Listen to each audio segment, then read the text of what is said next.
Our clients have largely remained silent, allowing the process to work its way through.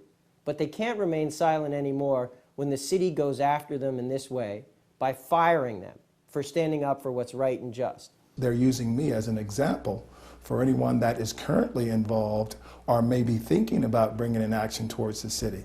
If I can be, discharged from 32 years, then no one's safe. A Richmond police officer involved in a racial discrimination lawsuit against the chief of police says he is being fired as a form of retaliation.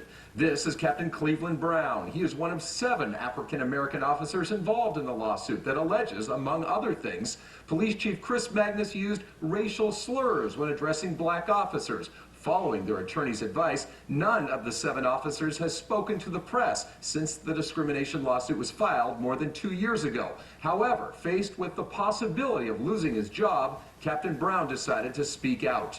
Crawford's THEREIN has the story you will only see here.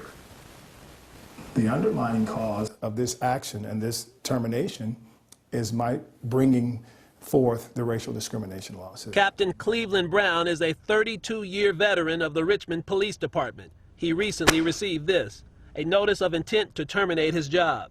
Something he told me Police Chief Chris Magnus warned would happen if Brown or any of these black officers pursued legal action against the chief for racial discrimination. His response to us was that if we decided to levy a charge against him of racism, that we better kill him and not wound him, because there's nothing worse than a wounded animal.